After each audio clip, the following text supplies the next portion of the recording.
Then a lot of people think, oh, if I eat this, I'll be healthy. If I run a mile every day, I'll be healthy.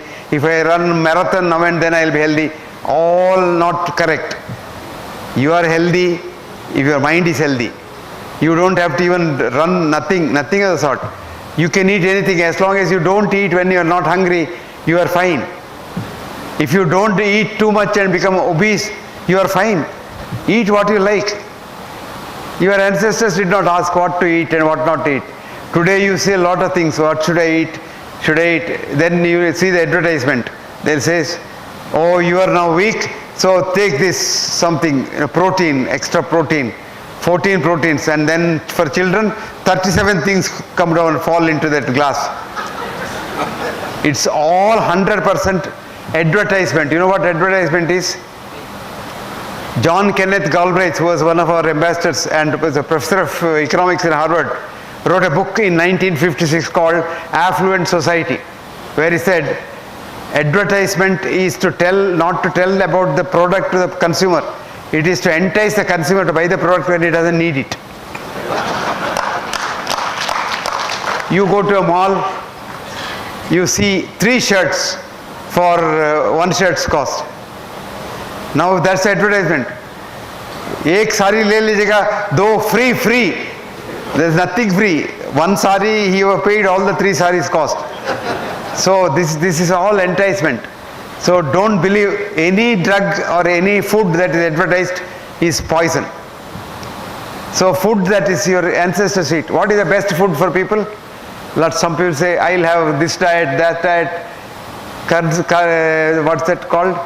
Mediterranean diet. Mediterranean diet is meant for Mediterranean people, not for you. Your diet is what your ancestors have been eating. You know, if your father has been eating something, your grandfather has been eating something, that's your best diet. Don't change it. If I go to Rajasthan now, what will you get there? Chapati and suki sabji, rasa sabji, that's all. But I have a South Indian meal. Actually, South Indian meal is very good. For diabetic patients now, in America, they give South Indian rice diet. And here, doctors tell you, don't see rice, you will die of diabetes.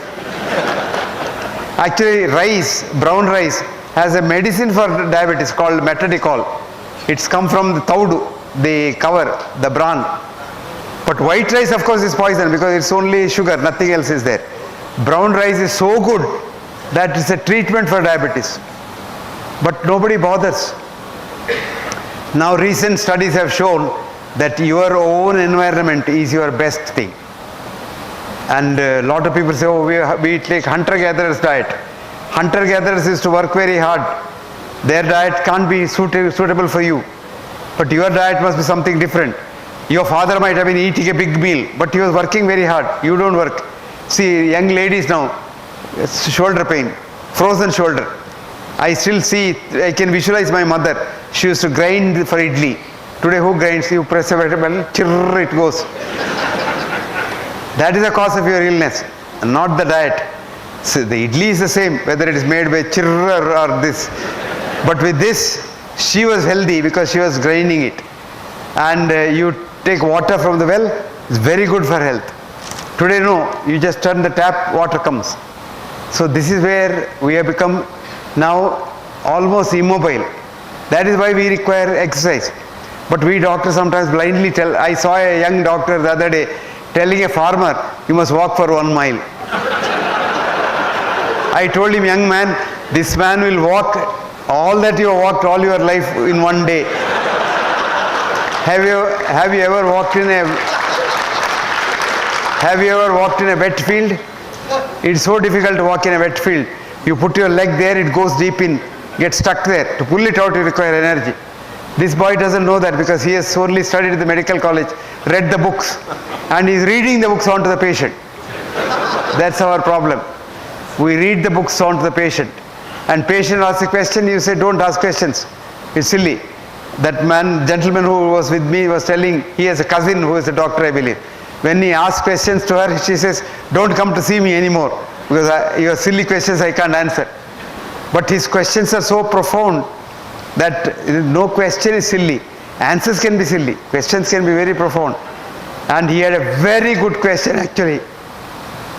I would love to answer that question. Because he was asking me, doesn't your body get used to a higher level of sugar? It does.